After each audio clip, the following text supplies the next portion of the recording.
우리 요한계시록 강해가 이제 지난 시간으로 끝났고요. 네, 오늘부터 이사야서 말씀을 시작하려고 합니다. 이사야서 강해는 그 전부터 기도하면서 한번 해야지 하고 생각했었는데 이 엄두가 안 나더라고요.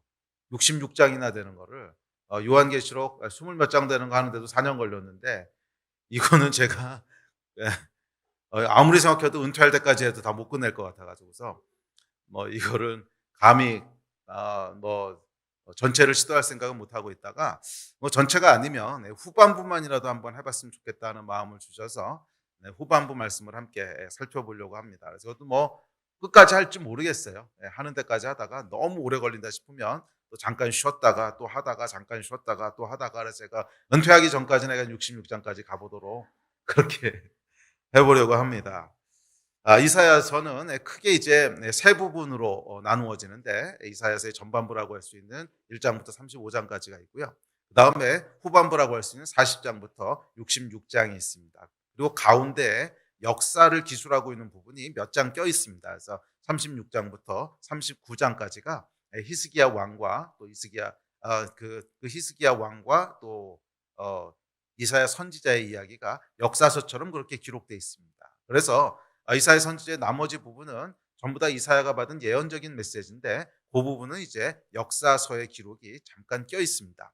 어쨌거나 이렇게 크게 세 부분으로 나눠져 있는데 사실은 두 부분이죠. 가운데 있는 것은 잠깐 앞뒤를 연결하는 역사서고 그다음에 크게 두 부분으로 나눠져 있습니다. 자, 그래서 전반부는 1장부터 35장까지인데 전반부의 주된 메시지는 뭐냐면 이스라엘의 타락과 죄악에 대한 하나님의 심판의 메시지입니다. 하나님의 심판의 메시지고 그와 더불어서 그 주변에 있는 여러 나라들, 애굽과 구스와 두로와 시돈과 많은 나라들에 대한 하나님의 심판의 메시지가 주를 이루고 있습니다. 어찌되었든 1장부터 35장까지 전반부는 주로 심판에 대한 메시지예요. 그에 반해서 후반부 40장부터 그 마지막 66장까지는 하나님의 구원과 회복에 대한 메시지입니다. 구원과 회복에 대한 메시지입니다. 자, 전반부의 메시지는 39장 5절 7절에서 죄로 인한 유다의 멸망과 바벨론 포로에 대한 예언으로 귀결되면서 끝납니다. 5, 6, 7절 한번 볼까요? 시작.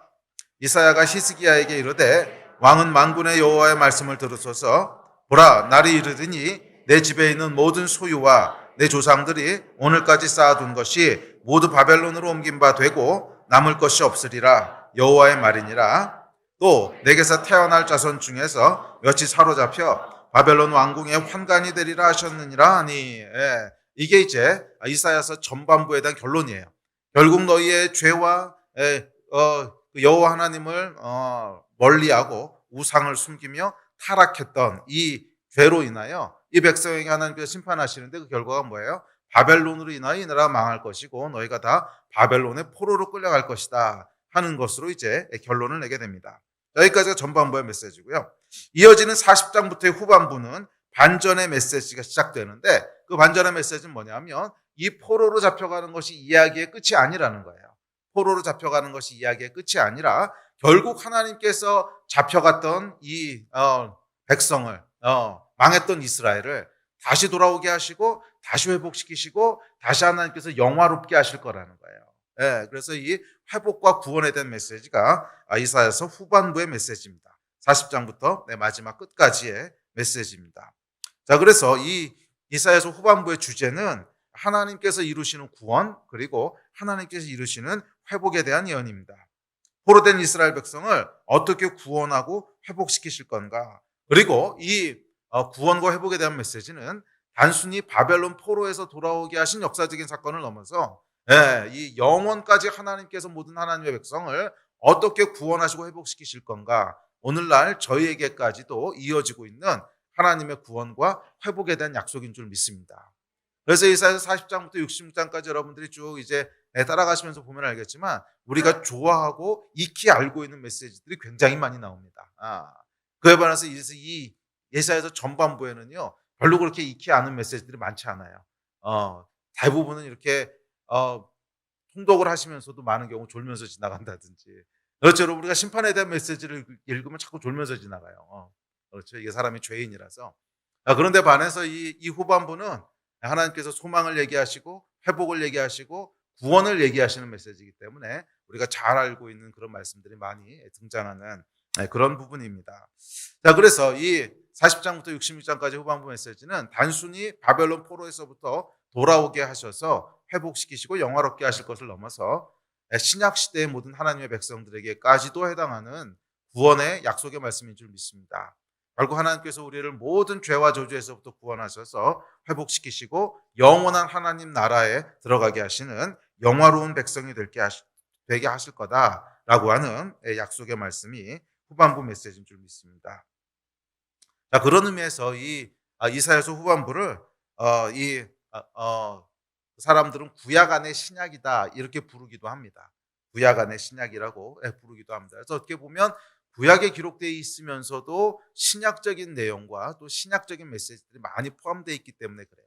주제 자체도 그렇고 영원한 하나님 나라의 완성, 그리고 또 하나님 나라 백성의 영원한 구원과 그 영광에 대한 걸 이야기하고 있기 때문에 구약에 기록되어 있으면서도 불구하고 신약적인 내용들을 많이 담고 있는 구약 안의 신약이라고 부르기도 합니다. 40장부터 66장까지 총 27장으로 구성되어 있는데요. 이 27장은 흥미롭게도 다시 9장씩 3분의 1, 3분의 1, 3분의 1 3개로 이렇게 구분되어집니다. 그래서 이 첫 번째 3분의 1인 40장부터 41장까지는 고레스를 통해 포로로부터 해방시키시는 역사의 주관자 되신 하나님, 다스리시고 통치하시는 하나님, 창조주 하나님의 구원과 회복에 대한 말씀이라면, 두 번째 파트인 49장부터 57장은 여러분들이 잘 아시는 고난받는 종 예수 그리스도에 대한 이야기가 집중적으로 등장합니다. 그래서 우리가 알고 있는 십자가에 대한 얘기라든지 그런 것들이 이제 요 두 번째 파트에 등장하죠. 그래서 49장부터 57장은 고난받는 종 예수 그리스도를 중심으로 한 메시지입니다. 그리고 마지막 부분인 58장부터 66장은 성령님을 통해 완성될 하나님 나라에 대한 그 소망을 얘기합니다. 그래서 이 이사야서 후반부를 보면 40장부터 66장 27장이라는 짧은 장 안에 성부, 성자, 성령 하나님께서 행하시는 구원과 회복의 메시지를 총체적이고 함축적으로 담고 있습니다. 그래서 이사야서 후반부 말씀은 많은 사람들이 사랑하고 또 그 말씀을 통해서 많은 영적인 그 격려와 위로를 받게 되는 그런 말씀입니다. 자, 그래서 이 세 부분 말씀을 살펴보면서 하나님께서 구원과 회복의 역사를 행하시는데 성부 하나님께서 하시는 일들이 첫 번째 파트, 다음에 고난받는 종 예수 그리스도를 통하여 우리의 죄를 어떻게 사하시고 우리를 어떻게 구원하고 회복하시는가 하는 게 두 번째 파트, 그리고 마지막 파트는 성령 안에서 우리가 어떻게 영화롭게 되고 어떻게 완성되는가 하는 소망에 대한 이야기, 자, 이렇게 구성되어 있다고 보시면 될 것 같습니다. 자, 그래서 오늘 이제 첫 번째 장인 40장 말씀부터 시작하면서 하나님은 어떤 분이시며 그 하나님께서 어떤 구원을 이루시는가 하는 이사야 선지자의 말씀을 함께 살펴보려고 합니다. 올해를 시작하면서 하나님 주셨던 말씀은 이제 새 일을 시작하신다고 하는 약속의 말씀이었는데, 모든 하나님의 새 일은 여러분 어떻게 시작되냐면 하나님을 새롭게 알게 되면서 시작합니다. 그러니까 이 하나님을 새롭게 깨닫게 되고 하나님을 새롭게 만나게 되고, 하나님이 이런 분이었어? 미처 몰랐는데, 물론 지식적으로 몰랐던 건 아닐 수 있어요. 그렇지만 내가 경험하지 못했던 하나님, 미처 인식하고 있지 못했던 하나님을 성령께서 경험하게 하세요. 그러니까 그게 뭐냐면 하나님을 새롭게 알게 되는 거예요. 하나님에 대한 새로운 지식, 거기에 대한 반응으로 새로운 일들이 시작되게 됩니다.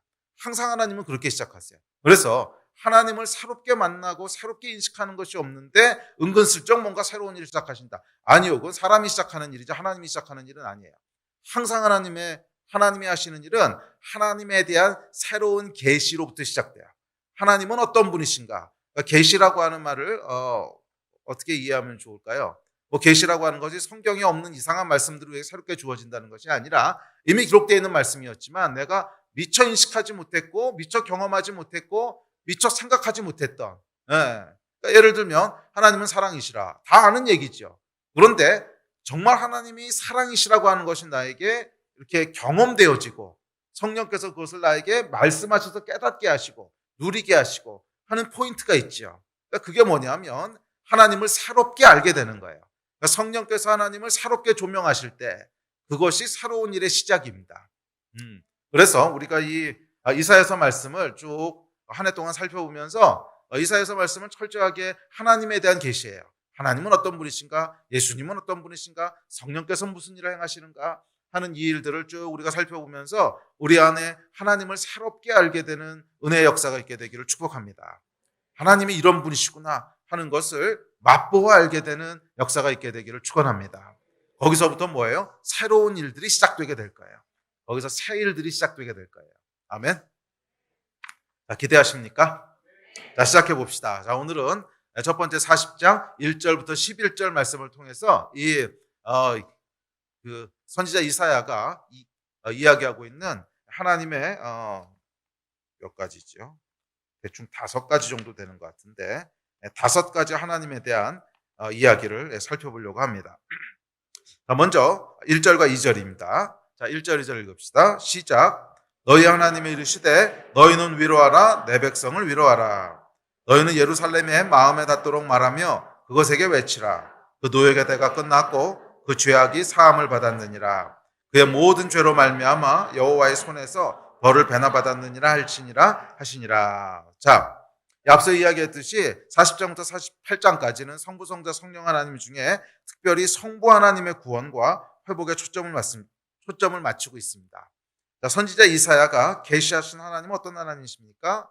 첫째, 그분은 위로하는 하나님이시라는 거예요. 위로하고 용서하신 하나님이시라고 하는 것입니다. 이것이 선지자 이사야가 첫 번째로 우리에게 전해주고 있는 하나님에 대한 계시입니다.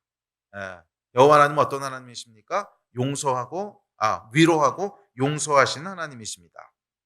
많은 분들이 구약의 하나님은 율법과 심판의 무서운 하나님이시고 신약의 하나님은 은혜와 사랑의 좋으신 하나님이시라고 오해합니다. 그런데 여러분 그렇지 않습니다. 구약에서도 하나님은 당신 스스로를 어떻게 계시하시냐면 위로하시고 용서하시는 은혜의 하나님이라고 계시합니다. 하나님은 위로하시고 용서하시는 하나님이십니다. 아멘. 자, 여기서 위로하다라고 하는 원어를 보면 나함이라고 하는 히브리어인데 이 말의 뜻은 한숨 쉬다 이런 뜻은, 그러니까 어원이 그런 의미예요. 한숨을 쉬다 이런 어원이에요. 그러니까 왜 한숨을 쉬냐면 불쌍해서 한숨을 쉬는 거예요. 이렇게 보고 있으니까 너무 안 됐어요. 그래서 에휴 이 녀석아 이거 있죠. 이게 이제 나움이라고 하는 말의 어원입니다. 그러니까 하나님께서 위로하라 내 백성을 위로하라 이렇게 말씀하셨을 때는 이 백성들을 불쌍히 여기시고 그래서 나함이라고 하는 말의 뜻은 뭐냐면 한숨 쉬다 불쌍히 여기다 뜻을 돌이키다 이런 뜻이에요. 그게 나함이라고 하는 히브리어의 뜻입니다. 그러니까 이렇게 아휴 이 녀석 이게 뭐예요? 한숨을 쉬는 게 불쌍히 여기는 거죠. 그래서 불쌍히 여겨서 원래 뜻을 돌이킨다는 거예요. 원래는 화가 나서 심판하려고 했는데 아휴 이 녀석들 불쌍해서 어떡하냐. 그래서 뜻을 돌이키는 거. 이게 위로하라 내 백성을 위로하라 할 때 그 위로하다라는 언어입니다. 그러니까 하나님께서는 어떤 분이시냐면 고난받는 당신 백성으로 인해서 또는 심판받고 있는 백성들로 인해서 한숨을 쉬시는 분이시라는 거예요. 불쌍히 여기시는 분이시라는 거예요. 그래서 그 뜻을 돌이키는 분이시라는 거예요. 하나님께서 뭔가 우리를 심판하신다고 했을 때 우리는 이 하나님이 막 이렇게 화가 가득 차서 막 그 화를 주체하지 못하셔서 이놈들 죽어라 막 이러시는 그런 분으로 생각하는데 아니요 여러분, 성경은 그렇게 하나님을 계시하고 있지 않습니다. 우리 하나님은 심판 중에도 은혜를 잊지 않으시고 긍휼을 잊지 않는 분이시고 심판을 행하시지만 그 심판은 뭐예요? 사랑의 매예요. 그러니까 부모가 여러분 이 아이들이 사고를 치고 이제 이제 말썽을 부리고 그러면 어떡합니까? 매를 들지요. 근데 매를 드는 이유는 막 진노하고 분노해가지고 때리는 게 아니지요. 이 아이가 그러니까 이렇게 두면 계속 두면은 그 인생이 어려워지고 그 인생이 망가질 것 같으니까 한숨을 쉬면서 매를 치는 거잖아요. 에이구 이 녀석아, 아유 정말 그러면서 이게 매 때리는 거 아닙니까? 이게 하나님의 속성이시라는 거예요. 그러니까 하나님은 위로하라 내 백성을 위로하라. 그러니까 이 바로 직전까지 무슨 예언이 나왔냐면 35장 39장까지 무슨 예언이 나왔냐면 하나님의 엄중한 심판의 메시지가 계속 떨어집니다. 계속 하나님의 엄중한 심판의 메시지가 떨어지고 너희가 하나님을 떠난 악을 행한 결과 결국 너희가 망할 것이고 너희가 바벨론의 포로로 잡혀갈 것이고 하여간 엄중한 하나님의 심판의 메시지가 계속 떨어지는데 40장에 딱 들어서면 이 심판을 행하시는 하나님의 본심이 뭔지가 계시되는 거예요. 이 심판을 행하시는 하나님의 본심이 뭔가가 계시되는 거예요. 예, 매를 들어서 치십니다. 왜? 그리로 가면 안 되니까. 계속 그렇게 타락하게 두면 안 되니까. 매를 들어 치시지만 그 매를 들어 치시는 하나님의 본심은 뭐라는 거예요? 나함이라는 거예요. 한숨을 쉬신다는 거예요. 에휴, 이 녀석아. 아휴, 이 녀석아. 이러면서 매를 치신다는 거예요. 그게 위로하라, 내 백성을 위로하라 하는 말의 뜻입니다. 그러니까 하나님은, 그러니까 이 하나님의 본심은 우리를 저주하시는 게 아니에요. 하나님의 본심은 우리를 심판하시는 게 아니에요. 예, 죄를 심판하시고 죄로 인해 매를 드실 때도 있습니다. 그러나 하나님의 본심은 늘 위로하라, 내 백성을 위로하라는 것입니다. 바벨론에게 멸망을 당할 때에도 이스라엘을 향한 하나님의 본심은 위로하라, 내 백성을 위로하라는 것입니다. 바벨론의 포로로 끌려가서 하나님을 떠난 대가를 정말 아프게 치를 때에도 이스라엘을 향한 하나님의 본심은 위로하라, 내 백성을 위로하라는 것입니다. 그리고 저와 여러분을 향한 하나님의 본심 역시 위로하라, 내 백성을 위로하라는 것입니다. 저와 여러분이 죄로 인해서 넘어질 수도 있고 그 죄로 인해 넘어짐으로 인해서 대가를 치를 수도 있어요. 매를 맞을 수도 있어요. 하지만 그때도 저와 여러분을 향한 하나님의 본심은 뭐예요? 위로하라, 내 백성을 위로하라는 거예요. 이게 여러분 하나님의 본심인 줄 믿습니다. 그러므로 여러분 어떤 상황 가운데 있을 때에도 이 하나님의 한숨 소리를 들으시기 바랍니다. 예, 심판 가운데 있고 고난 가운데 있고 또 죄의 대가를 치르는 가운데 있을지라도 그 가운데서 하나님의 한숨 소리를 들으시기 바랍니다. 에휴, 이 녀석아, 에휴, 이 녀석아, 위로하라, 내 백성을 위로하라. 그것이 여러분 우리 하나님의 본심인 줄 믿습니다. 그렇게 여러분, 예, 맞아요. 하나님께서 매를 드실 수도 있습니다. 징계가 없으면 사생하라 그랬잖아요. 죄를 짓고 마음대로 하는데도 하나님께서 아무것도 안 하고 가만 놔둬. 관심이 없다는 뜻이죠. 반드시 징계가 있고 매를 드십니다. 그렇지만 그 형벌은 영원한 것이 아니에요. 그 형벌 뒤에는 반드시 하나님의 회복하시는 위로하심이 있습니다. 이 하나님의 한숨 소리를 들으시는 여러분 되시기를 주의 이름으로 축복합니다. 예, 이 선지자 이사야가 40장에서 계시하고 있는 첫 번째 하나님의 모습은 한숨을 쉬시는 위로의 하나님이시라는 거예요. 어떠한 경우에도 우리를 버려두지 않으시고 어떠한 경우에도 당신 백성을 포기하지 않으시고 한숨을 쉬시며 위로하시며 돌이키시는 하나님. 그것이 선지자 이사야가 계시하는 하나님의 첫 번째 모습입니다. 우리 하나님은 위로하시는 하나님이십니다. 할렐루야. 여러분 얼마나 힘이 되는지 몰라요. 얼마나 힘이 되는지 몰라요. 어떤 상황 가운데 있을지라도 어떤 환경 가운데 있을지라도 여전히 하나님은 우리를 포기하지 않으세요. 위로하라, 내 백성을 위로하라. 그것이 우리 하나님의 본심인 줄 믿습니다. 그리고는 이어서 말씀하십니다. 노역의 때가 끝났고 죄악이 사함을 받았느니라. 누구든지 하나님 앞에 나오는 자는 이 위로의 말씀을 듣게 됩니다. 노역의 때가 끝났고 죄가 사함을 받았느니라. 여러분 죄에는요 두 가지 결과가 있습니다. 두 가지 결과가 있는데 첫 번째 뭐냐 하면 죄책감이 드는 것이고요. 이 죄책감도 안 든다 그러면 이건 진짜 갈 때까지 간 거예요. 이건 진짜 심각한 거고 죄에는 정죄감, 죄책감이 있고요. 두 번째는 죄로 인한 대가가 있습니다. 죄로 인한 결과가 있습니다. 그렇죠. 여러분들이 만약 심각한 죄를 져요. 그러면 첫 번째는 정죄감이 들 겁니다. 아이쿠 내가 이런 죄를 졌다니 내가 이런 놈이라니.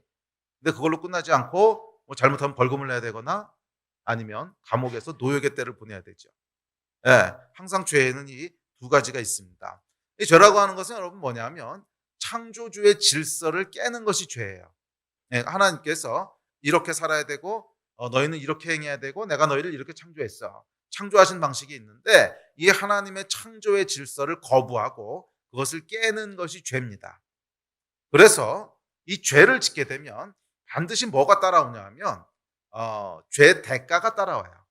뭐 표현을 여러 가지로 할 수 있어요. 뭐 형벌이라고 표현하기도 하고 심판이라고 표현하기도 하고 사랑의 매가 될 수도 있고 하여간 죄의 대가가 있습니다. 그런데 이 죄의 대가는 어떻게 이해하셔야 되냐면 아이 뭐 하나님이 이렇게 쪼잔하게 그거 하나 어겼다고 대충 좀 봐주시지 그걸 이렇게 후드려 패 이게 아니에요. 이게 아니고 하나님이 창조하신 법은 뭐냐면 이 창조의 질서는 뭐냐면 그 질서를 따라 살 때 가장 충만하고 가장 행복하고 가장 복된 삶을 누릴 수 있도록 최적화시켜 놓으셨어요.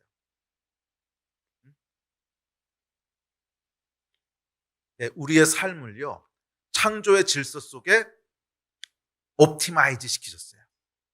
최적화시키셨어요. 최적화 뭔지 아세요? 수능 수학 시험 문제의 80%는 최적화 문제입니다. 수학의 그 고르나이건 최적화를 찾는 거거든요. 최적화를 찾는 건데 하나님께서 창조의 질서 속에 뭐를 옵티마이즈 시켜 놓으셨냐면 우리의 삶을 옵티마이즈 시켜 놓으셨어요. 그러니까 여기서 위로 벗어나도 손해고 아래로 벗어나도 손해예요. 앞으로 벗어나도 손해고 뒤로 벗어나도 손해예요. 여기에 옵티마이즈 시켜 놓으신 거예요. 그래서 우리는 그 창조 질서를 따라 살아갈 때 최선의 더 이상 더 나을 수 없는 최고의 삶을 살게 돼요. 그런데 그 법을 깨고 벗어나면 어떻게 되겠어요? 우리 삶이 옵티마이즈 되지 않는 거죠. 당연히 누려야 될 권리들을 못 누리는 거예요. 당연히 누려야 될 축복들을 못 누리는 거예요. 이게 이제 죄의 대가인 거죠. 그래서 죄는 크든지 작든지 간에 죄를 범하는 순간 죄의 대가가 있습니다. 죄를 범하는 순간 죄의 대가가 있어요. 이것은 하나님께서 막 감정적으로 화가 나셔서 의지적으로 막 형벌을 내리시는 것이 아니라 그럴 때도 있습니다. 근데 그거는 이제 많이 갔을 때고 많이 갔을 때 하나님께서 진노하시기도 하시는데 하여간 모든 죄의 대가가 있다고 하는 것은 하나님께서 의지적으로 막 진노하시는 것뿐만이 아니라 하나님의 질서 속에 우리의 모든 삶들을 최적화시켜 놓으셨기 때문에 거기서 벗어나게 되면 당연히 대가를 치르게 됩니다. 당연히 대가를 치르게 돼요.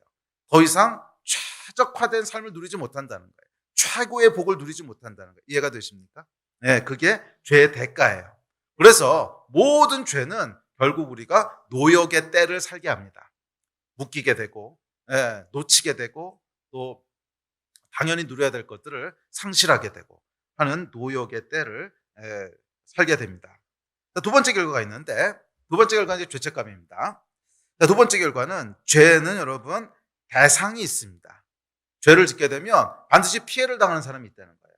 반드시 피해를 당하는 사람이 있다는 거예요. 그렇죠? 거짓말을 하면 속는 사람이 있고 또 폭행을 하면 폭행 당하는 사람이 있고 그렇죠? 모든 죄에는 피해를 받게 되는 대상이 있습니다. 그런데 이 모든 죄의 궁극적인 대상은 누구냐면 하나님이시라는 거예요. 이 모든 죄의 궁극적인 대상은 하나님이시라는 거예요. 우리가 죄를 짓는 순간 가장 큰 피해를 보는 분은 하나님이시라는 거예요. 물론 하나님께서는 만유의 주이시기 때문에 뭐 우리가 죄진 거 가지고서 심각한 피해를 보나 그러시는 건 아니에요. 그렇지만 하나님은 당신의 자녀들을 어떻게 하세요? 사랑하시거든요. 여러분 자녀들이 집 나가가지고 망나니 짓을 하면서 사고를 치면요 뭐 직접 사고 쳐서 부모를 때린 건 아닐지라도 가장 속상하고 마음 아픈 게 누굴까요? 그렇죠, 부모님이죠. 자녀들이 망나니 짓을 하면 가장 못 쓸 짓을 누구에게 하는 거예요? 부모님께 하는 거란 말이에요. 하나님이 그러신 분이세요.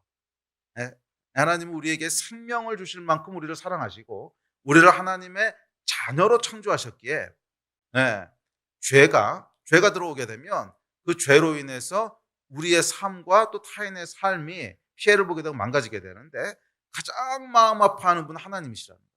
그래서 여러분 죄에 대한 가장 궁극적인 피해자는 하나님이십니다. 가장 궁극적인 피해자는 하나님이세요. 그래서 하나님에게 용서할 수 있는 권리가 있는 거죠. 만약 하나님이 전혀 피해를 안 보신다 그러면 하나님에게는 용서라고 하는 말이 필요가 없죠. 뭐 피해본 사람도 아닌데 무슨 용서하겠어요. 피해를 받기 때문에 용서라고 하는 말이 이제 성립되는 거 아니겠습니까? 자, 그래서 이 하나님에게는 이 궁극적인 피해 대상은 하나님이십니다. 죄는 질서를 정하신 하나님에 대한 도전이고 우리를 사랑하시는 하나님의 마음을 상하게 하는 것입니다. 자, 그렇기 때문에 죄는 두 번째 결과가 따르는데 그건 뭐냐면 그러니까 두 가지 결과가 따르는데 첫째는 죄는 노역의 때를 겪게 하고 둘째 하나님의 마음을 상하게 진노를 사게 합니다. 그래서 선지자 이사야가 예사야를 통해서 하나님께서 이 두 가지를 말씀하시는 거예요. 노역의 때가 끝났고 그 죄가 사함을 받았다. 그러니까 우리 모든 죄의 결과들이 다 해결됐다는 거예요. 예, 너희가 용서, 사함을 받았기 때문에 더 이상 하나님 앞에서 정죄감을 느낄 없다는 거예요. 죄책감 느낄 필요 없다는 거예요. 이미 하나님이 다 용서하셨다는 거예요. 너희는 깨끗하다는 거예요. 너희는 완전하다는 거예요. 할렐루야. 그러면 여러분 스스로를 정죄하지 마십시오. 마귀의 거짓말입니다. 그리스도 안에 있는 자에게는 결코 정죄함이 없다 그랬어요. 그리스도 안에 있는 자에게는 결코 정죄함이 없다 그랬어요. 우리가 죄에 대한 물론 회개하지 않은 죄 때문에 부담감을 느끼는 건 회개하라는 뜻인데 회개하고 나서도 계속 찝찝해하고 정말 죄가 해결됐을까 하는 이런 마귀의 거짓말, 거기에 속지 마세요. 그건 마귀의 거짓말이에요. 그것보다 훨씬 더 진리는 뭐냐면 그리스도 안에 있는 자에게는 결코 정죄함이 없다는 하나님의 약속의 말씀이에요. 변치 않는 진리의 말씀이에요. 이미 하나님께서는 예수 그리스도를 통하여 저와 여러분의 모든 죄를 용서하셨습니다. 할렐루야. 그러므로 정죄함이 없다는 거예요. 뿐만 아니라 죄로 말미암아 우리가 치러야 됐던 대가들, 죄의 결과들이 있죠. 노역의 때. 거기서부터도 하나님께서 노임을 받게 하셨다는 거예요. 노역의 때가 끝났으며 너희 죄가 사함을 받았느니라. 2절입니다. 우리 다시 한번 읽어볼까요? 시작. 너희는 예루살렘의 마음에 닿도록 말하며 그곳에게 외치라. 그 노역의 때가 끝났고 그 죄악이 사함을 받았느니라. 그의 모든 죄로 말미암아 여호와의 손에서 벌을 배나 받았느니라 할지니라 하시니라. 아멘. 누구든지 그리스도 안에 있는 자에게는 정죄함이 없습니다. 아멘. 믿으시기 바랍니다. 여러분의 감정을 믿지 마시고 사단의 거짓말을 믿지 마시고 말씀을 믿으십시오. 이것이 진리입니다. 하나님께서는 용서하셨습니다. 이미 여러분을 사하셨습니다. 아멘. 뿐만 아니라 죄로 말미암은 결과로부터도 여러분을 자유케 하십니다. 노역의 때가 끝났다라고 말씀하셨어요. 노역의 때가 끝났다. 아멘. 과거에 여러분들이 어떤 실수를 하셨던 어떤 죄를 지었던 이미 하나님께서 노역의 때를 끝냈다고 말씀하십니다. 과거가 청산됐습니다. 할렐루야. 과거에 붙잡혀 살지 마십시오. 과거에 무슨 일이 있었든지 간에 내가 회개하고 돌이켰으면 이미 과거는 끝난 거예요. 내가 회개하고 돌이켰으면 과거는 끝난 거예요. 아멘. 이 과거에 대한 청산이 우리가 2023년도에 기대하는 새 일의 시작점입니다. 그렇죠, 여러분. 과거가 청산이 안 돼 있어. 과거가 계속 나를 붙잡아. 과거에 대한 죄책감, 또 과거에 실수한 것, 죄를 진 것에 대한 결과들이 계속 내 발목을 잡고 있다면 어떻게 새 일이 시작되겠어요? 그래서 하나님이 행하시는 새 일은 먼저 과거를 청산하는 것으로부터 시작됩니다. 과거를 청산하는 거예요. 다 끝났다는 거예요. 과거의 노역의 때도 끝났습니다. 과거의 정죄감에도 잡히지 마십시오. 그것이 어떤 죄이든 이미 하나님은 용서하셨습니다. 과거에 잡혀 있어서는 새 일이 일어날 수가 없어요. 앞으로 나아갈 수 없습니다. 우리 하나님은 과거를 청산하시는 분이세요. 노역의 때를 끝내는 분이시고 죄를 사하시는 분이십니다. 위로하시며 용서하시는 하나님. 아멘. 이것이 새 일을 시작하는 근거고 시작점이 됩니다. 과거의 일은 항상 하나님께서 끝내신다는 거예요. 기억지 않으신다는 거예요. 너희는 이전 일들을 기억치 말며 하나님도 기억지 않으신다는 거예요. 노역의 때가 끝났으며 그 죄악이 사함을 받았느니라. 아멘. 과거를 끝내시는 하나님, 그분이 새 일을 시작하실 줄 믿습니다. 3, 4, 5절입니다. 두 번째 3, 4, 5절 같이 읽읍시다. 시작. 외치는 자의 소리여 이르되 너희는 광야에서 여호와의 길을 예비하라. 사막에서 우리 하나님의 대로를 평탄하게 하라. 골짜기마다 도두어지며 산마다 언덕마다 낮아지며 고르지 아니한 곳이 평탄하게 되며 험한 곳이 평지가 될 것이요 여호와의 영광이 나타나고 모든 육체가 그것을 함께 보리라. 이는 여호와의 입이 말씀하셨느니라. 아멘. 선지자 이사야가 계시하는 두 번째 하나님의 속성은요, 광야의 길을 내시는 분이시라는 거예요. 하나님은 광야의 길을, 사막의 대로를 내시는 분이십니다. 불가능을 가능케 하시고 새 일을 행하시는 분이십니다. 자, 그런데 오늘 본문 말씀을 보시면 맞아요. 하나님께서 새 일을 행하세요. 새 길을 내세요. 사막, 광야라고 하는 곳은 당연히 길이 없는 곳입니다. 지난 수십 년, 어쩌면 수백 년 동안 길이 없었기 때문에 광야고 길이 없었기 때문에 사막이죠. 그런데 하나님께서 그 수백 년 동안 일어나지 않았던 일을 새롭게 행하시는 분이시라는 거예요. 저와 여러분의 역사 가운데 한 번도 일어나지 않았던 일을 하나님께서 행하신다는 거예요. 그 성경이 계시하고 있는 하나님의 모습은 늘 새 일을 행하시는 분이세요. 늘 새 일을 행하시는 분이세요. 아멘. 저와 여러분의 인생 가운데도 새 일을 행하실 줄 믿습니다. 자, 그런데 이 새 일을 행하실 때 하나님께서 먼저 행하시는 일이 있다는 거예요. 그게 4절이지요.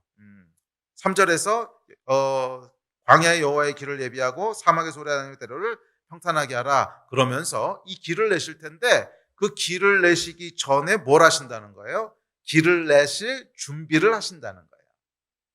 사실 여러분, 이 물리적으로 길을 만들 때도 마찬가지인 거 아십니까? 물리적으로도 이렇게 도로를 만들거나 철도를 만들거나 고속도로를 만들거나 할 때는 길을 먼저 만드는 것이 아닙니다. 시멘트 작업하고 콘크리트 작업 먼저 하는 것이 아니고 준비 작업을 먼저 합니다. 어떻게 해야 돼요? 길을 평탄하게 만들어야 돼요. 이렇게 움푹 패인 데가 있으면은, 거기를 먼저 이렇게 메꾸고 도두어가지고 올려놔야죠. 그렇지 않고 그냥 패인 상태로 놔두고 길을 만들 수는 없어요. 그럼 길이 모양이 갖춰질지 모르지만 이게 푹 꺼지겠죠. 조금 사용하면 이렇게 꺼져 버릴 거예요. 또 높은 산이 있으면은 높은 산이나 동산이 있으면 그것을 약간 평평하게 만들어야지. 굴을 뚫든지 아니면 옮기든지 그래야지. 그걸 그냥 이렇게 넘어갈 수는 없다는 거예요. 자, 이처럼 길을 먼저 평탄하게 하는 작업을 해야 됩니다. 골짜기마다 도두어지며 산마다 언덕마다 낮아지며 고르지 아니한 곳이 평탄하게 되며 험한 곳이 평지가 될 것이요. 이 작업이 먼저 행해져야 새 길을 낼 수 있다는 거예요. 이것은 하나님께서 일하실 때 항상 행하시는 일입니다. 먼저 평탄하게 하는 작업을 하신다는 거예요. 아마 여러 가지 차원에서 평탄하게 하는 작업을 하실 겁니다. 저와 여러분의 인생 가운데 하나님이 뭔가를 행하시기 원하신다면 우리 안에 있는 내면을 먼저 평탄하게 하실 것이고요. 또 교회 공동체 안에 하나님께서 뭔가 새 일을 행하신다면 교회 공동체 안에 관계 가운데 있는 여러 문제들을 평탄하게 하실 거고, 이 나라와 이 민족 가운데 뭔가 새 일을 행하신다면 이 나라와 이 민족 가운데 있는 고르지 못하고 평탄하지 못한 것들을 먼저 평탄하게 하실 거예요. 그 작업들을 행하시고 나야 하나님의 새 길이 뚫리는 줄 믿습니다.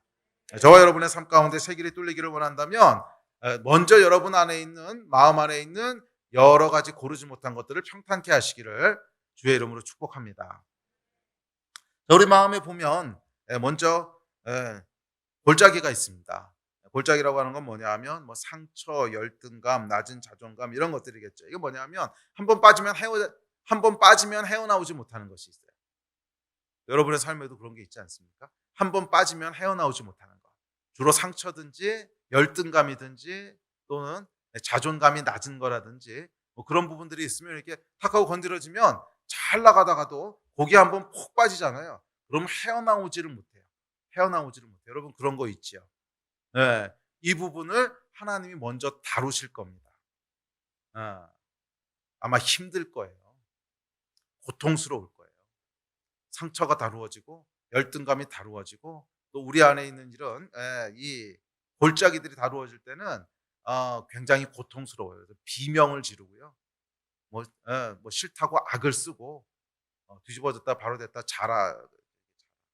뒤집어졌다 바로 됐다 하여간 그럽니다. 왜? 그만큼 고통스럽다는 거예요. 그러나 기억하십시오. 이 과정을 겪지 않고는 하나님의 새 길이 뚫리지 않아요. 정말 여러분의 인생 가운데 뭔가 하나님께서 새로운 돌파와 새로운 길을 내시는 것을 보기 원한다면 하나님께서 여러분 마음을 다루시는 손길을 피하지 마십시오.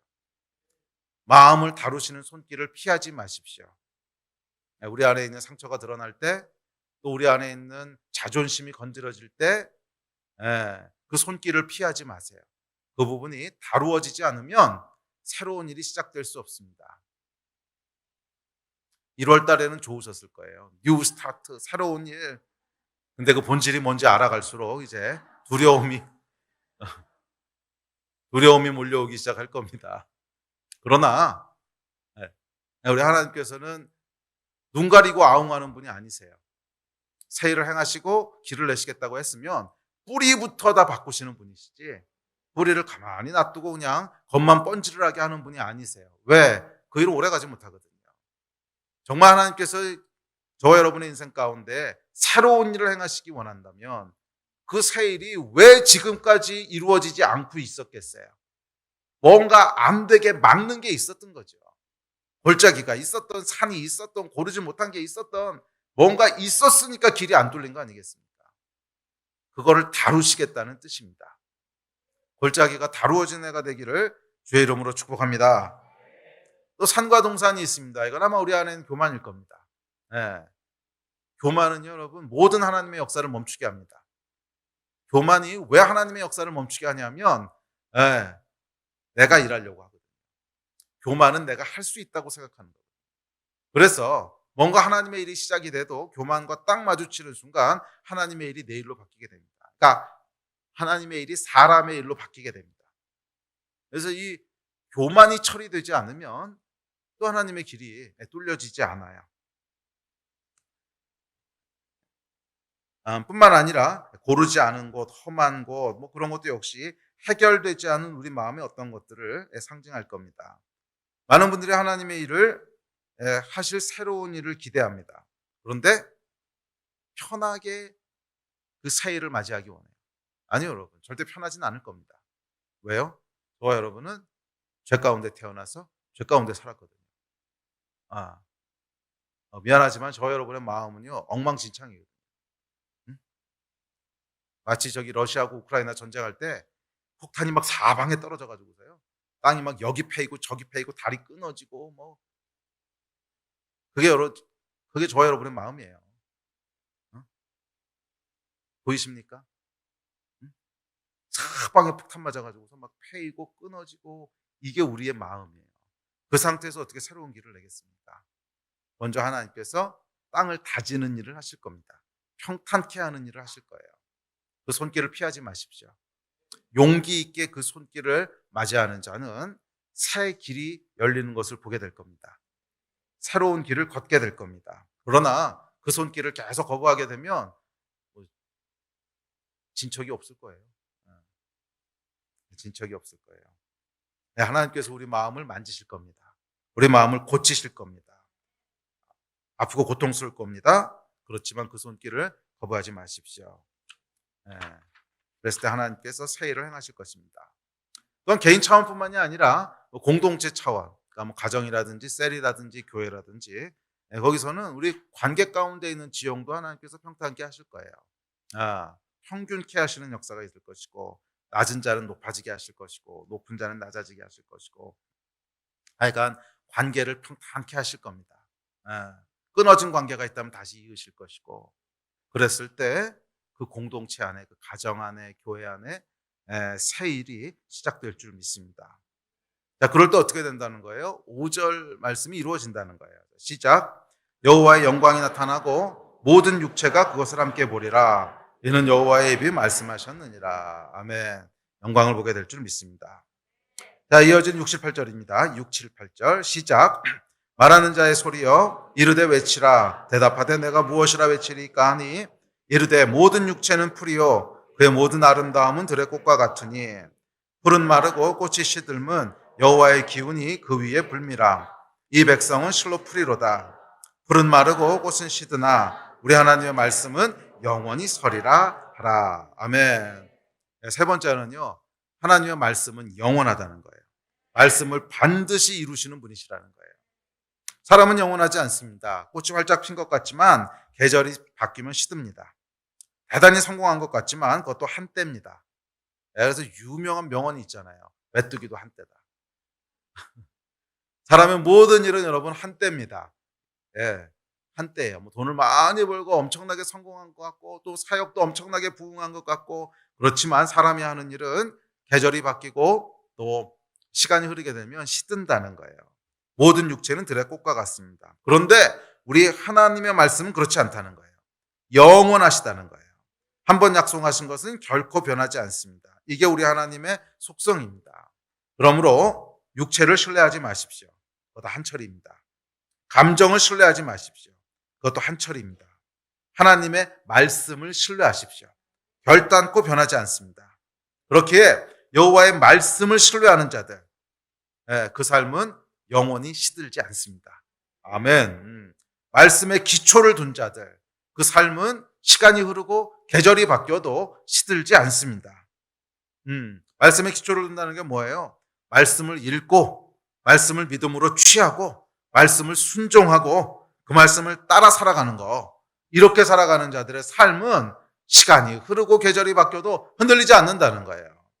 여러분의 삶의 기초를 육체에 두지 마십시오. 삶의 기초를 감정에 두지 마십시오. 삶의 기초를 말씀에 두십시오. 하나님의 말씀에 두십시오. 말씀을 읽고 그 말씀을 믿음으로 취하고 그 말씀에 순종하고 말씀을 따라 살고 그렇게 따라 사는 자는 그 삶이 결코 시들지 않을 것입니다. 결코 시들지 않을 것입니다. 그러나 육체를 따르며 감정을 따르는 자들은 시간이 흐르고 계절이 바뀌면 한철이에요. 시들어갈 겁니다. 그래서 여러분, 그 일이 하나님께로부터 나온 것인지 아니면 사람의 일인지는 이걸 보면 알 수 있어요. 한결같이 끝까지 가는가? 그게 하나님이 하시는 일이에요. 예. 아니면 한철인가? 예, 저는 저와 여러분의 인생이 한철 인생이 되지 않기를 축복합니다. 정말 말씀에 기초한 사람, 하나님의 역사, 그 역사를 덧입은 사람은요, 뭐 크지 않고 화려하지 않아도 한결 같은 게 있어요.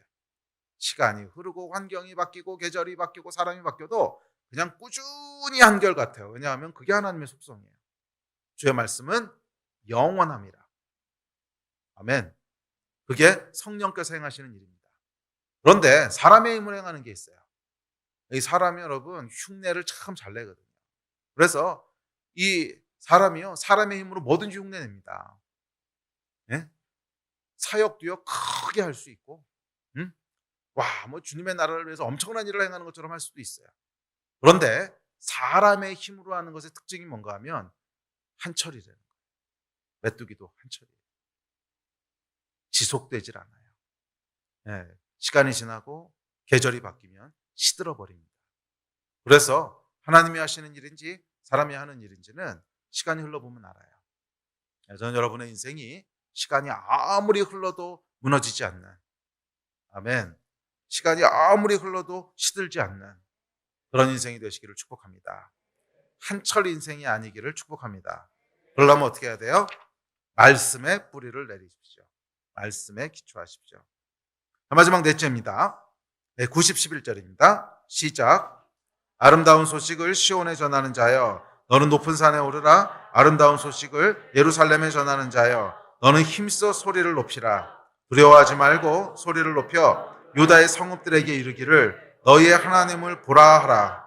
보라, 주 여호와께서 장차 강한 자로 임하실 것이요 친히 그의 팔로 다스리실 것이라. 보라, 상급이 그에게 있고 보응이 그의 앞에 있으며 그는 목자같이 양떼를 먹이시며 어린 양을 그 팔로 모아 품에 안으시며 젖먹이는 암컷들을 온순히 인도하시리로다. 네 번째 계시는 뭐냐면 하나님은 강한 용사시고 선한 목자시라는 거예요.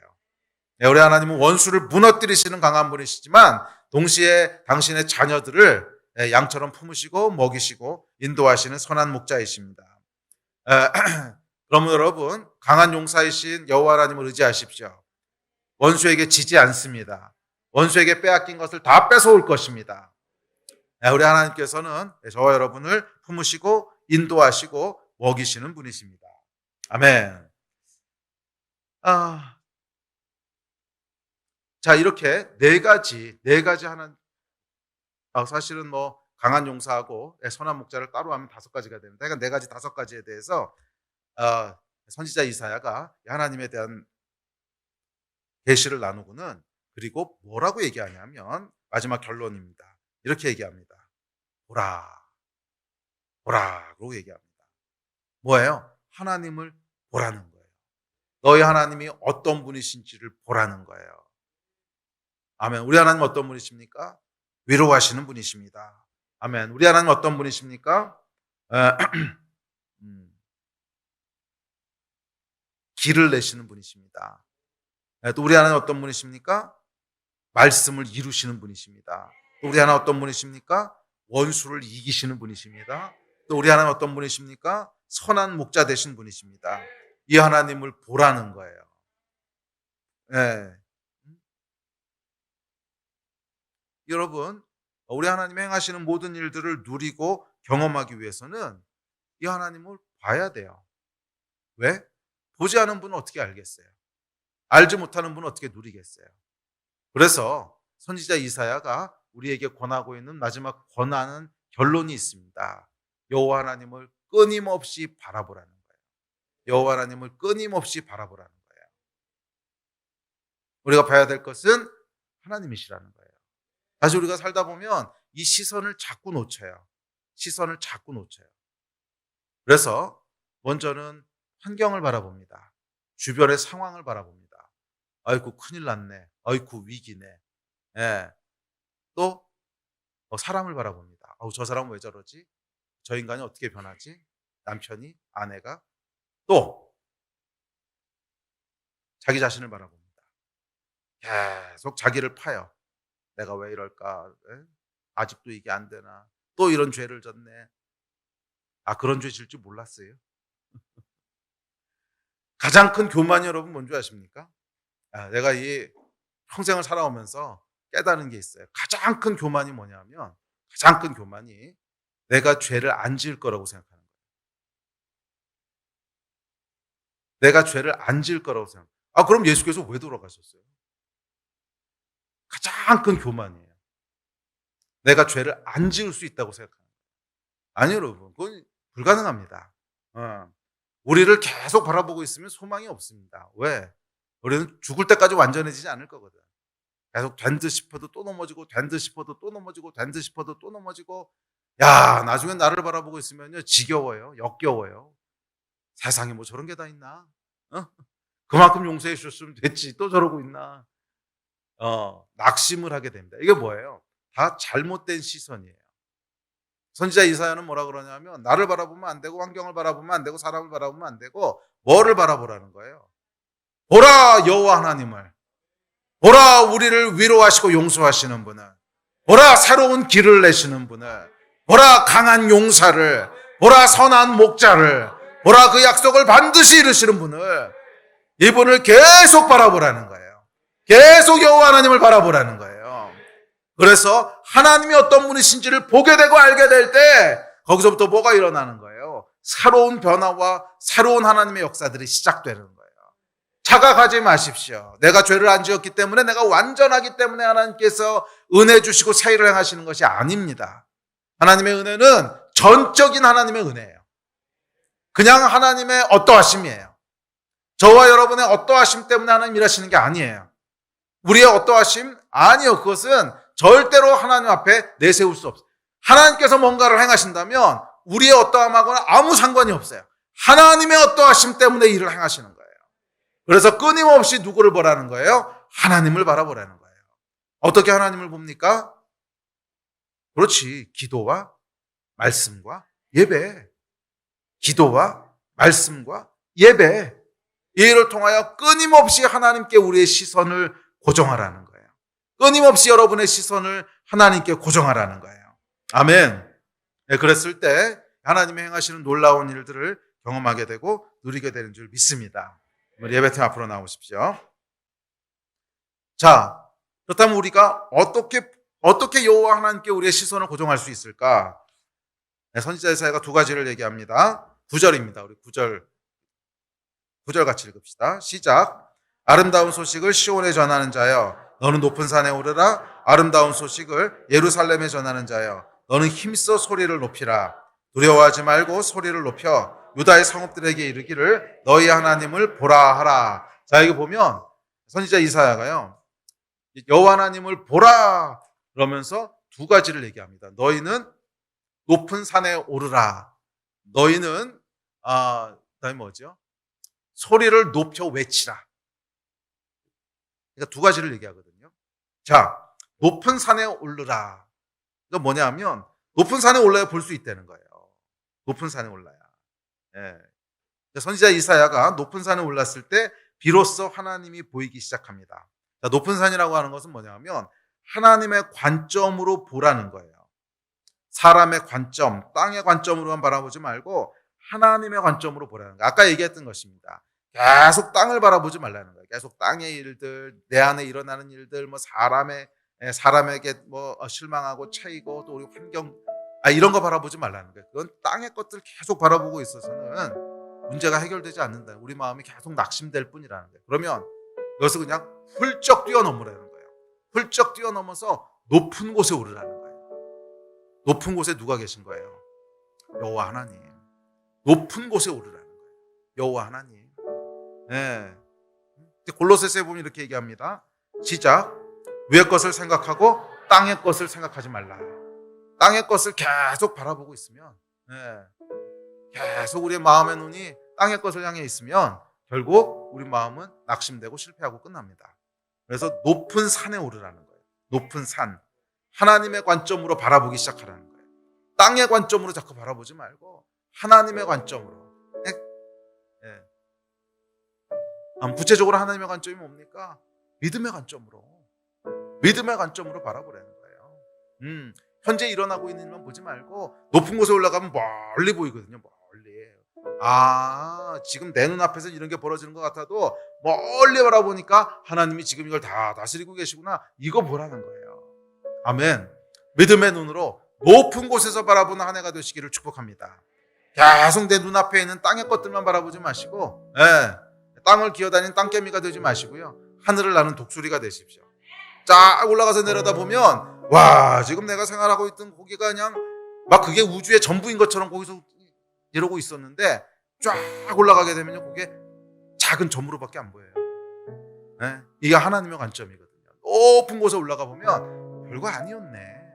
뭐 죽을 둥 살둥하고 있었지만 뭐가 별거 아니었네. 그리고 온 세상과 온 우주를 통치하고 다스리시는 하나님의 통치하심이 보이기 시작합니다. 하나님이 나를 위해서 일하고 계시구나.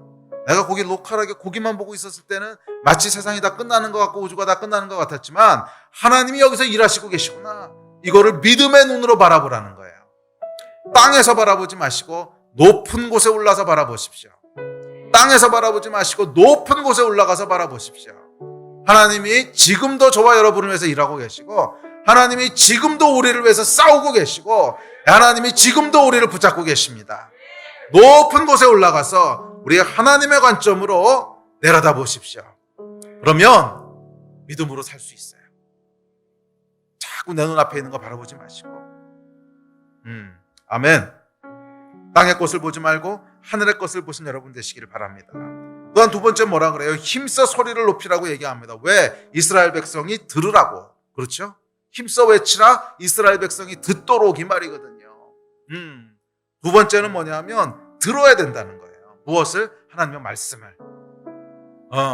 그래서 2023년 시작하면서 끊임없이 말씀에 대해서 강조합니다. 하나님의 말씀을 들으십시오. 하나님 말씀 듣는 것을 멈추지 마십시오. 왜냐하면 하나님의 말씀을 들을 때 비로소 우리 영이 깨어나요. 영이 깨어나야 하나님이 보입니다. 영이 깨어나지 않으면 육신의 눈으로만 바라보게 돼요. 땅의 것들만 계속 바라보게 됩니다. 언제 우리가 하나님의 관점으로 하나님을 볼 수 있는가? 우리의 영이 깨어날 때. 어떻게? 말씀을 들을 때. 말씀을 들음으로 우리의 영이 깨어나는, 그래야 우리가 여호와 하나님을 보게 되는 거예요. 아멘. 아멘. 여러분, 2023년도는 여호와 하나님을 끊임없이 바라보는 한 해가 되기를 축복합니다. 하나님을 바라볼 때 뭐가 일어나요? 하나님이 누구신지를 알게 되고, 하나님이 누구신지를 알게 될 때 하나님이 행하시는 새 일이 일어나는 거예요. 아멘. 그리고 하나님을 바라보기 위해서 끊임없이 하나님의 말씀을 들으십시오. 끊임없이 하나님의 말씀을 들으십시오. 우리의 영이 깨어나서 여호와 하나님을 볼 겁니다. 그리고 높은 곳에서, 땅에서 아등바등하는 거 말고 높은 곳에 올라가서 하나님의 관점으로 세상을 보기 시작하십시오. 나를 위해 싸우시고 나를 위해 일하시고 오늘도 구원하시고 오늘도 회복하시는 여호와 하나님의 모습을 보게 될 겁니다. 승리하신 한 해가 되시기를 주의 이름으로 축복합니다. 우리 일어나서 기도합시다.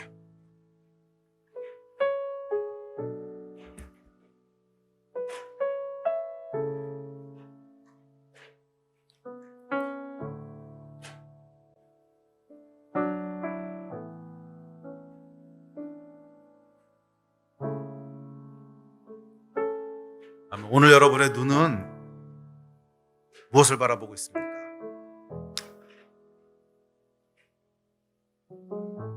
사실 여러분, 무엇을 바라보냐는 우리의 시선은요, 내가 결정하는 겁니다. 그거 내가 결정하는 거예요.